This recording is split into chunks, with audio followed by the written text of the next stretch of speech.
Hey guys, welcome back to the channel, and this is my first time ever receiving, using, and reviewing pre-lubed switches, and I have to say it saved so much time. I'm just ridiculously happy with these switches and how they turned out.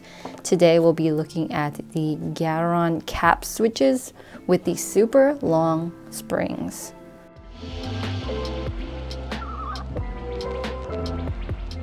Keychron sent these over, the Gateron CAPS switches, in the milky color and in the golden yellow color. Both very good switches. We'll be taking a look on the inside, on the outside, full sound test, and all of that good stuff. Also in this video, we'll be showcasing the keyboard that I put these switches in, which is the Epomaker GK68, and I'll be showcasing a few of its parts, what it comes with, and just a quick review of that as well. I did join the Kickstarter for this board a super long time ago, and I don't think I'm gonna do a full review on it. It's more of a hot swap thing that I'm using now to experiment with switches in, any time that they come. So it's a hot swap board that we just use all the time. Anyways, we'll jump into a what's in the box quick preview of the keyboard first, and then the switches. So the keyboard itself is all white. It has 4 rubber feet at the back, no kickstand, USB-C cable on the left side.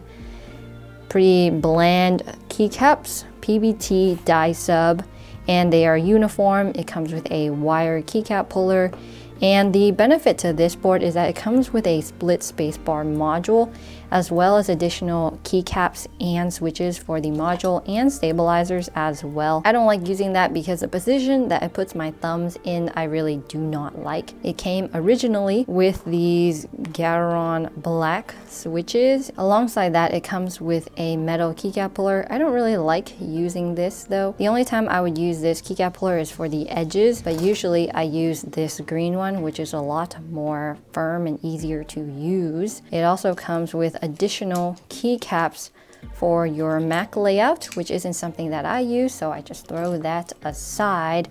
And it comes with your usual USB-C cable. It's braided, it's silver. One downside, which is a huge downside, is that the original spacebar in this keyboard was so warped that I really couldn't use it at all. So I put in my own spacebar here, so this is not part of the board. I did put a bunch of foam in the board to reduce the echo. These cases are really echoey. That's something I changed. I also modded the stabilizers by clipping and lubing them. Those are all the mods in this board. All right, that was a quick preview of the board. Overall, it's not a bad board at all. Another downside is the position of backspace here. The backspace is 1U more to the right, so that's awkward to hit, but I use backslash as backspace anyway, so it's no big deal. They moved it back here so they could fit the tilde key right next to it, so it's a little bit awkward. But for the price of this board, I believe it was way under $100 when I purchased it in Kickstarter. But anyways, it's time to jump into the Gateron CAPS switches, which really is the star of this show. All right, so the boxes are really nice. They are from Gateron, and in the back it'll tell you what switch you're getting. So if you're getting the golden yellow or the regular yellow, it'll tell you. It says these are 3-pin. Inside these boxes, you get an acrylic case. It even has a nice lid to it. For packaging, I think this is really impressive, but for just switches, honestly, I would have preferred them in a bag and then stuffed into a box, and that would have been a lot easier to take on and put back in or whatever. This is a nice addition though. These switches come in packs of 35 and 12. Anyways, back to the casing, and they were very tight in here. They weren't easy to just push out, so that took a little bit more time than it should have, because I'm just taking switches out of their case. But it is a nice looking case. You can keep it, you can display switches and keycaps on it. You can make it into a switch tester of your choosing. So all very cool. All right, so onto the switches. Both the milky yellow and the golden yellows are 3-pin switches. They are north-facing switches, and what that means is that the Gateron will be upside down when you put them into your board, which means that they're going to interfere with really thick cherry profile keycaps such as GMK keycaps, such as EPBT keycaps. So that interference isn't really noticeable when you're typing or when it's in your board. But if you take the switch outside of the board and put a keycap on it and press it, you'll see that there's a little bit of friction on the side really sliding along each other. And that's just something that is nice to know. Because they're linear, it doesn't make a huge difference when you're typing with them in the board though. They are pre-lubed, which is one of the major benefits about them. Alongside that, they have an extra long spring compared to your usual Gateron yellow or milky yellow. Golden yellow switches have a gold plated spring, and the regular milky yellow switches have a regular spring. So that's essentially the only difference between the two, as well as the colorway. So they both have the exact same stem, the spring is the same distance, but the housings, the top and bottom housings, are a different color. The milky ones are much better for RGB if you intend in putting them into a keyboard with a backlight. The yellow ones show the RGB through a little bit funny. To me, they're really worth getting. They produce this deep, nice, thocky sound, and they're very comparable to my Gateron Ink Blacks, which were much more expensive. The price of these, which I checked recently when they were on sale, was about 25 cents a switch for the milky yellows. The golden yellows are a little bit more expensive because of that gold-plated spring, but honestly, if I were you, I would just go for the milky one. It's more versatile, and it's performs and sounds exactly the same with barely any difference. They say the gold-plated spring is going to last a longer time, but have you ever had a moment where the springs go bad on you in a mechanical switch? The total travel distance of both switches are 4.0 millimeters with a actuation distance of 2.0 millimeters, and the force is about 50 grams of force. The housings are made of PA66 plastic, and the stem is made of palm plastic. So I'm not sure what all these plastic things are, but I'm sure they're great materials. There's no need for switch films of any kind because the housings are pretty tight. Turns out the housings are already so tight that film just makes them impossible to put them into your board without them separating. So I highly do not recommend that you film these switches. It'll probably mess with the way that they go into your plate. Yeah, it's not worth it. Don't film them. They're pre-lubed. Just put them in, and that's it. Yeah, that's it. You just save so much time. You don't even need a switch opener or anything like that. There's minimal stem wobble. I would say the stem wobble is pretty normal compared to other switches, and it's not really noticeable when you put it into a board. It's pretty regular. No complaints there. Right now we're gonna play a little game actually, and I think this will be a little bit interesting because I put a mix of golden yellow switches, milky yellow switches, just Gateron milky switches, the regular kind, and Gateron Ink Blacks into this board in the top 3 rows, just random placements. And we're gonna see and figure out if there's any difference between them at all. But to do this, I'm gonna have to move the camera a little bit closer. We're gonna start with the top row and move down. Honestly, I have no idea what's in there right now.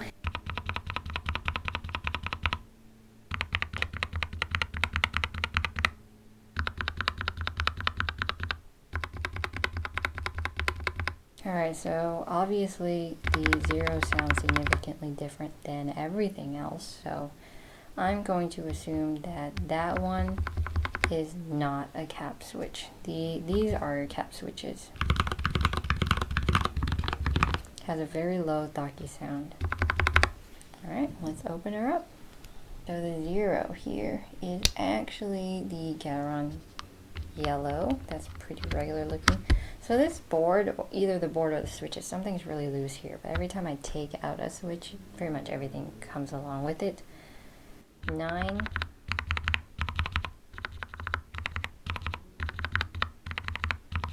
Gateron Ink Black that I personally lubed myself with a 205 G0. And then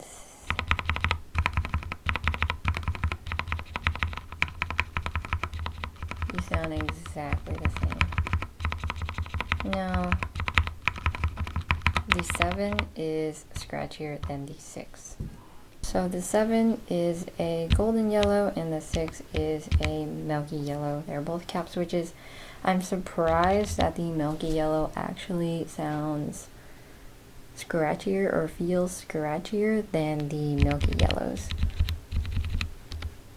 And of course I did lube these myself, the Gat Ink Black, so I do expect them to sound and feel a little bit better than what these pre-lube switches sound like. But anyways, on to the second row, shall we?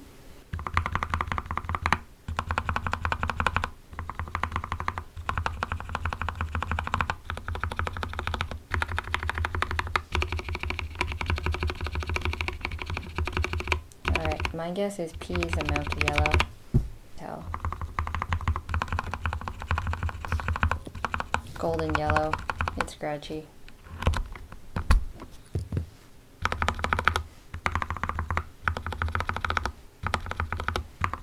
Honestly, I think they're both Gateron Ink Blacks. This one, the Gateron Ink Black and the milky yellow, pretty much sounded exactly the same.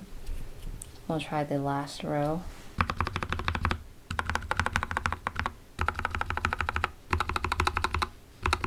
Alright, this one is the regular Gateron yellow.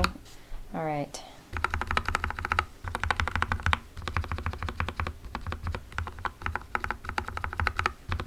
This one's scratchy. My guess is golden yellow under here.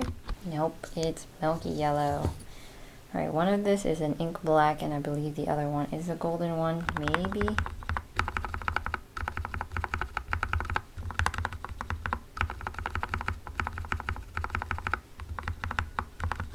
This one's a Gat Ink Black.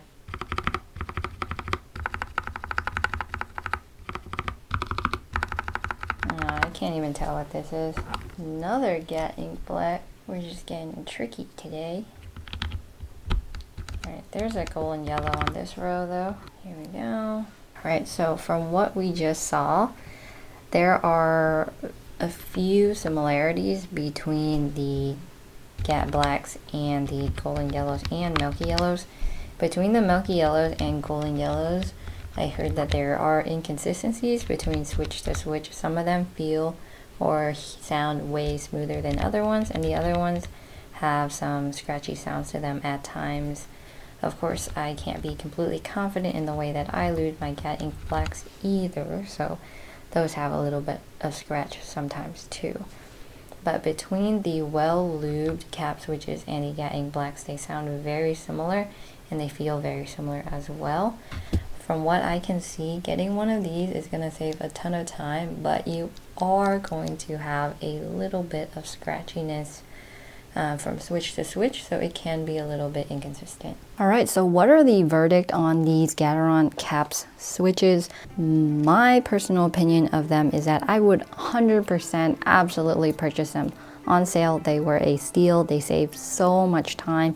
You don't have to sit there opening all your switches, getting your lube out, lubing each individual switch, putting it back together. All you have to do is open the box, pull the switches out of the box, and then plug your switches in your board, and whether it's hot swap or solder, you know what comes next. Put on keycaps, and that's it. It saves so much time. Again, it is my first time using pre-lube switches, and I'm sure there are other pre-lube switches out there as well, such as the Tangerines, the Novel Keys Silk switches, and other switches like that. So I don't have a whole lot of experience in this area, but I have lubed my own switches before, and I can say that it's a pain in the butt. Usually get some neck pain, usually get some arm pain the next day. Usually spend a lot of my time doing this, so unless you have a ton of time and you really want to feel that just tiny difference and consistency between switch to switch, if you have the time, lube your own switches. If you don't have the time, buy pre-lube switches.